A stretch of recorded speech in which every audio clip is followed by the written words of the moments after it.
Are you ready? 2, దేవుడు మన దగ్గర నుండి ఎక్స్పెక్టేషన్స్ కలిగి ఉన్నాడు. దేవుడు మన దగ్గర నుండి ఆశించుచున్నాడు. ఏం ఆశిస్తున్నాడు తెలుసా? ఎక్కడో ఉన్న ద్రాక్ష వల్లిని, ద్రాక్ష తీగని ఐగుప్త దేశం నుండి ఇశ్రాయేల్ దేశాన్ని తీసుకొచ్చి గుంటలను తవ్వి భూమిని సరిచేసి రాళ్లను ఏరిపారేసి బాగా ఫలించమని ఇంత సెట్టింగ్ చేస్తే కారుకాయలు కాస్తే ఆయన ఎక్స్పెక్టేషన్స్ ప్రకారం ఇశ్రాయేల్ ప్రజలు, యెరూషలేము యూదా ప్రజలు ఆ కాపు కాయకపోతే వేదన పడ్డాడు. నా ఆశ ప్రకారం మీరు చెయ్యట్లా. తల్లిదండ్రులు పిల్లల దగ్గర నుండి ఎక్స్పెక్ట్ చేస్తారు, పిల్లలు తల్లిదండ్రుల నుండి ఎంతో ఆశిస్తారు. ఈరోజు మందిరానికి మనం వస్తున్నాం, ఎంతో ఆశతో వచ్చాం. లేకపోతే ఈ తెల్లవారుజాము ఎంత నీట్గా వచ్చారండి. అసలు నేను అనుకుంటున్నాను మీరు ఇంత నీట్గా రావాలంటే కనీసం 4 గంటల కన్నా లేచి ఉండాలా. 4 ఇంకా కొంతమంది బాగా నీట్గా ఉన్నారు, అది ఇంకా కనీసం 3:30 కన్నా లాగాలి. మీరు అలాగే రావాలండి, అలాగే రావాలి. అంతేగాని అసలు కాళేశ్వరం మార్కెట్కి వెళ్ళినట్టు వచ్చేస్తాను అలా రాకూడదు. అసలు నాకు ఎలా ఉందంటే అంటే ఒకవేళ అసలు ఏంటో కొత్త మందిరం కనుక అలా రావాలనుకుని వస్తున్నారో లేకపోతే మరి ఏంటో కానీ అసలు యేసయ్యకి మహిమ కలుగును కాక అలాగే రావాలి. Praise the lord, hallelujah. Are you ready? ఇంటికాడ ఉన్నప్పుడు చినిగిపోయిన ప్యాంటు, చినిగిపోయిన టీషర్ట్తో ఉంటా. ఎవరైనా ఇంటికి రండి కనపడతారు, ఏంటి అలాగదాడా కానీ ఎక్కడికి వచ్చాను? జీవం ఈ బట్టలను ఇచ్చింది ఎవరు? ఒక అయ్యగారు నాకు గిఫ్ట్గా ఇచ్చారు ఇది. Are you ready? బట్టలు ఇచ్చింది దేవుడు. అలాంటప్పుడు ఏ బట్టలు ఇచ్చిన దేవుడు, వస్త్రాలు ఇచ్చిన దేవుడు, ఊరంతా మంచి వస్త్రాలు వేసుకొని చచ్చి దగ్గరికి మాత్రం చిరిపోయిన చొక్కాతో వచ్చావనుకో దేవుడు అంటాడు వేస్ట్రా నీకు ఇవ్వటం అంటాడు. ప్రైజ్ ది లార్డ్, హల్లెలూయా. అరే దేవుడు ఎక్స్పెక్ట్ చేస్తున్నాడు ఆయన. అండ్ అమ్మా నాన్నలు పిల్లలకి మంచి బట్టలు ఇస్తారు. ఆడు చినిగిపోయిన సొక్కతో వచ్చారని కాడ నాన్నకి బీపీ పెరిగిపోద్ది. ఏమొచ్చిందిరా? నేను కొన్నాను మొన్న, ఏమైంది అయ్యే చినిగిపోయిన సొక్క వేసుకున్నావేంటి? మా నాన్న అన్నాడు అలా నాతో. ఏమొచ్చింది నీకు? ఏదో పెద్ద చినిగిపోయిన సొక్క.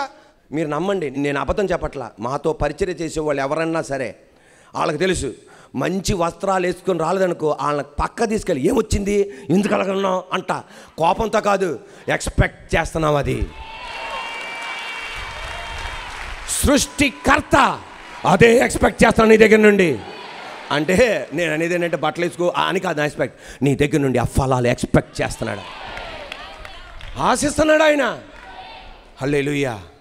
నీ దగ్గర నుండి ఏం ఆశిస్తున్నాడో చూడండి. రోమీయులకు రాసిన పత్రిక 12:1-2 వాక్యాలు. కాబట్టి సహోదరులారా, పరిశుద్ధమును దేవునికి అనుకూలమునైన సజీవ యాగముగా మీ శరీరములను ఆయనకు సమర్పించుకొనుడని దేవుని వాత్సల్యమును బట్టి మిమ్మును బతిమాలుకొనుచున్నాను. ఇట్టి సేవ మీకు యుక్తమైనది.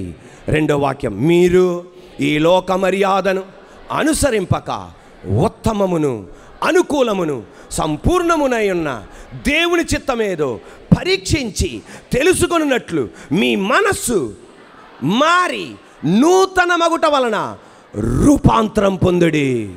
ప్రసంగం చేసే సేవ కన్నా, పాటలు పాడే సేవ కన్నా, మ్యూజిక్ ప్లే చేసే సేవ కన్నా, పరిచర్యలో సహకరించే సేవ కన్నా నీ శరీరాన్ని పరిశుద్ధంగా ఉంచే సేవ నాకు యుక్తమైనది. హల్లెలూయా.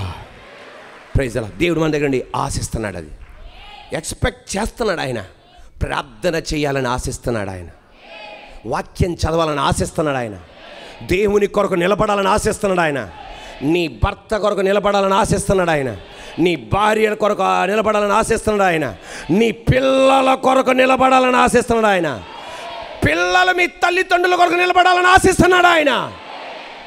హల్లెలూయా. నిలబడాలని ఆయన ఏం చేస్తున్నాడు? ఆశిస్తున్నాడు. మనం కూడా దేవుని దగ్గర నుండి ఎక్స్పెక్ట్ చేస్తాం. ఒకవేళ ఆ ఎక్స్పెక్టేషన్స్ ప్రకారం జరగలేదనుకో దానికి కృంగిపోక్కర్లా. Are you ready? కర్చీఫ్ తీసి, ఆమేనండి, కర్చీఫ్ తీసి దాన్ని అలా తెరిచి ఇలాగా తుడుచుకొని ముందుకెళ్ళటమే. Are you ready? మీరు అనొచ్చు అది మాకు తెలవదు ఏంటని. అందుకే మీకు తెలిసిందే నేను చెప్తాను, మరి ఏం చెప్తావు? ఆశించింది జరగల, ఆశించిన వివాహ జీవితంలోనికి అడుగు పెట్టలా, ఆశించిన అమ్మాయి నీకు భార్యగా మారలా, ఆశించిన అబ్బాయి నీకు భర్తగా మారలా, ఆశించినది ఏది నీ జీవితంలో జరగట్లా. ఎక్స్పెక్ట్ చేసావు, కృంగిపోయి నిరాశపడి నిరుత్సాహపడి వేదన పడి ఏడుస్తూ ఉండక్కర్లా. కర్చీఫ్ మర్యాదగా తీసి, ఏది మన ఈ అడ్వర్టైజ్మెంట్లో, కర్చీఫ్ అడ్వర్టైజ్మెంట్లో అలా తీసి అలా తుడుచుకొని అలా ముందుకెళ్ళడమే.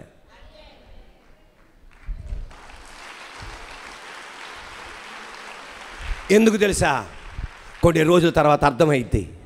ఇప్పుడు కసి మీద ఆమె అనాలి, నేను అడిగిన దానికన్నా ఊహించిన దానికన్నా అద్భుతమైనది నా చేతిలో పెట్టడానికే. దావీదు ఎంతో ఎక్స్పెక్ట్ చేశాడు, కానీ అది జరగల.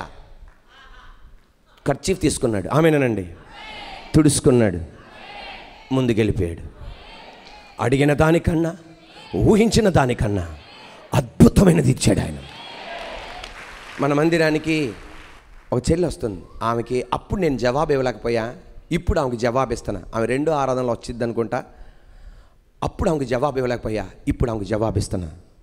అన్నయ్య, మా నాన్న ఎప్పుడు వస్తాడు? ఎన్ని సంవత్సరాలు అయిందమ్మా మీ నాన్న ఇంట్లో నుండి వెళ్ళిపోయి?